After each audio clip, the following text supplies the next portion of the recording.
Hello students, आज के इस वीडियो में मैं आपके लिए कुछ बहुत ही इम्पोर्टेंट क्वेश्चंस लेकर आया हूँ। जैसा कि मैंने लिटरेचर में आपके लिए वीडियो दिया था पीरियड्स ऑफ इंग्लिश लिटरेचर, और उस समय मैंने आपको बोला था कि जितने भी इंग्लिश लिटरेचर में पीरियड्स हैं उनसे रिलेटेड मैं एक एक पीरियड्स के क्वेश्चंस आपको कराऊंगा। उसी क्रम में आज मैं ये वीडियो लेकर आया हूँ जिसमें मैंने एंग्लो सैक्सन और ओल्ड इंग्लिश पीरियड जो था उसके रिलेटेड मैं क्वेश्चन इस वीडियो में लेके आया हूँ। आप इन क्वेश्चंस को नोट कर लीजिए, लिख लीजिए, लर्न कर लीजिए, क्योंकि कॉम्पिटिटिव एग्जाम जब आप देंगे, चाहे वो नेट हो, एलटी ग्रेड हो, टीजीटी, पीजीटी इंग्लिश से हो, तब बड़ी संभावना रहती है इस प्रकार के क्वेश्चंस की। तो इसी क्रम में जब हम एंग्लो सैक्सन और ओल्ड इंग्लिश पीरियड की बात करते हैं तो एंग्लो सैक्सन पीरियड के बारे में मैंने डिटेल में आपको समझाया था उस दिन कि किस प्रकार से जो नॉर्थ सी था ब्रिटेन का, वहां 3 जर्मेनिक ट्राइब्स जूट्स, एंगल्स और सैक्सन्स आए। उन्होंने वहां काफी बड़े क्षेत्र को कन्क्योर किया और एक अपनी कॉलोनी बनाई, कॉलोनाइज किया वहां। और इनके मुख्य जो ट्राइब्स थे जूट्स, उनके जो चीफ थे उनका नाम था हेंगिस्ट एंड होर्सा। और किस प्रकार से उन्होंने कॉलोनाइज करके आज की इंग्लैंड का रूप दिया है, तो उसी से रिलेटेड ये क्वेश्चंस मैं आपके लिए लेकर आया हूँ। और क्या वो लिटरेचर अपने साथ लेकर आई थी, उन्होंने क्या लिटरेचर लिखा, उसके बारे में थोड़े बहुत क्वेश्चंस हैं ये। अब अगर मैं बात करूं क्वेश्चन नंबर 1 लिखा है which is the earliest and greatest epic poem of Anglo Saxon period. Means Anglo Saxon period की सबसे महानतम और शुरुआती जो एपिक पोएम थी उसका क्या नाम था। Which is the earliest and greatest epic poem of Anglo Saxon period. तो आपका आंसर होगा ब्यूलोफ। आंसर आपका क्या होगा? ब्यूलोफ, BEOWULF। दूसरा question, who were Jutes, angles and Saxons. अभी जस्ट पहले जब मैं आपको एंग्लो सैक्सन पीरियड के बारे में बता रहा था तो जूट्स, एंगल्स और सैक्सन्स कौन थे, तो इसका सिंपल सा आंसर है जर्मेनिक ट्राइब्स। कौन थे ये? 3 जर्मेनिक ट्राइब्स जो कि जर्मनी से आए थे, इसलिए इनका नाम है Germanic tribes. Jutes, angles and Saxons कौन थे, तो आपको आंसर देना है जर्मेनिक ट्राइब्स। थर्ड क्वेश्चन आपका आता है from which word the name of England came. जो हम आधुनिक इंग्लैंड का नाम सुनते हैं और इंग्लैंड से इंग्लिश लिटरेचर बना, तो आज का जो आधुनिक इंग्लैंड है उसका नाम किस शब्द से आया। तो देखिए मैंने यहां लिखा है सबसे पहले नाम रख पड़ा एंग्लालॉन। पहला नाम क्या आया? एंग्लालॉन। उसके बाद उसमें ग्रेजुअल चेंजेस आई, तो धीमे धीमे परिवर्तन हुआ, फिर नाम आया एंग्लिलॉन और लास्ट में उसके बाद मॉडर्न नेम आया जिसको हम इंग्लैंड कहते हैं। फिर से समझिए, एंग्लालॉन, ग्रेजुअल चेंजेस के बाद एंग्लिलॉन और उसके बाद नाम आया इंग्लैंड। फोर्थ क्वेश्चन है आपका which language is called the basis of modern English. यानी कि मॉडर्न इंग्लिश जो आज हम पढ़ते हैं, बोलते हैं, लिखते हैं, उसकी बेसिस लैंग्वेज क्या थी, यानी कि वो लैंग्वेज आखिरकार इंग्लिश लैंग्वेज किस भाषा से बनी, तो आपको आंसर देना है एंग्लो सैक्सन लैंग्वेज। कौन सा? Anglo Saxon language. अब फिफ्थ क्वेश्चन आपका है in which year Hengist and Horsa landed in Britain. जैसा मैंने कहा कि जो जर्मेनिक ट्राइब्स थी उनमें जो जूट्स ट्राइब्स थे उनके चीफ थे होर्सा और हेंगिस्ट।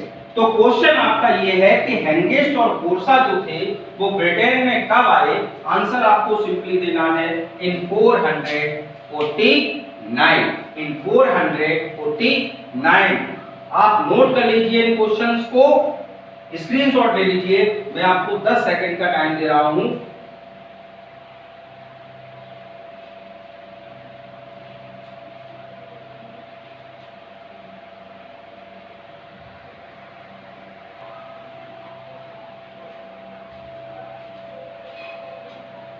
आपने स्क्रीनशॉट ले लिया होगा। अब देखिए क्वेश्चन नंबर 6 क्वेश्चन है हु रोट द पोएम्स। यहां मैंने कुछ पोएम्स के नाम लिखे हैं जो कि अर्लियर पोएम्स हैं। तो who wrote the poems the Christ, Juliana, the Fates of the Apostles and Elene. तो आपको क्वेश्चन का आंसर देना है who wrote the poems the Christ, Juliana, the Fates of the Apostles and Erin, and the answer is Saint. And the answer is Saint. Next question आपका, in which year Angles settled in Northumbria? In which year Angles settled in Northumbria? And the answer is in 547. Question फिर से सुन लीजिए, in which year Angles settled in Northumbria? And the answer is in 547. Next question आता है आपका question number 8, who was the first king of Northumbria? Who was the first king of Northumbria? तो answer is Edwin. The answer is Edwin. फिर से सुन लीजिए, who was the first king of Northumbria? And the answer is Edwin. Next question 9, who and when conquered Northumbria?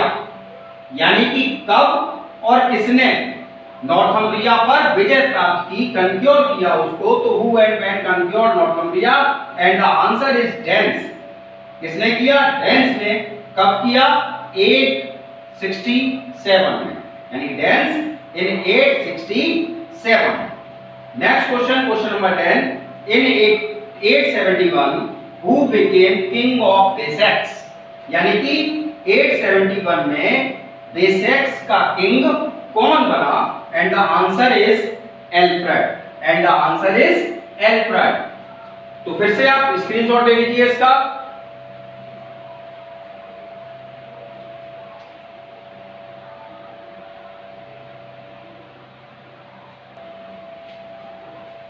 Screenshot आपने ले लिया होगा। अब आपका अगला क्वेश्चन आता है question number 11, which period is called Danish period? Which period is called Danish period? And the answer is 1013 to 1042. फिर से सुन लीजिए, which period is called Danish period? The answer is 1013 to 1042. Question number 12, in which year Westminster Abbey began? In which year Westminster Abbey began? And the answer is 1049. And the answer is 1049. So in which year Westminster Abbey began? And the answer is 1049.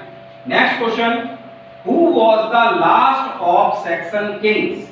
यानी कि Saxon period जो है उसका आखिरी राजा कौन था? तो फिर से सुन लीजिए question, who was the last of Saxon Kings? And the answer is Harold. And the answer is Harold. और नेक्स्ट क्वेश्चन है आपका, which is the last known poem of the Anglo Saxon period? Which is the last known poem of the Anglo-Saxon period? And the answer is the Battle of Maldon. And the answer is the Battle of Maldon. तो ये कुछ question मैंने आपके सामने रखे जो कि बहुत ही इम्पोर्टेंट हैं और आप इनको जरूर याद करिए, लिखिए, नोट्स बनाइए और ये आपको आगामी एग्जाम्स में बहुत फायदेमंद होंगे। आप इसका स्क्रीनशॉट ले लीजिए। अगर आपको ये क्वेश्चन अच्छे लगे, वीडियो मेरा समझ में आया हो तो इसको लाइक और सब्सक्राइब अवश्य करें। अब जो मैं नेक्स्ट वीडियो आपको डालूंगा उसमें मैं आपको एंग्लो सैक्सन पीरियड के बाद दूसरा जो हमारा मिडिल इंग्लिश पीरियड आता है, एंग्लो नॉर्मन पीरियड, उसके क्वेश्चंस दूंगा। आप स्क्रीनशॉट ले लीजिए।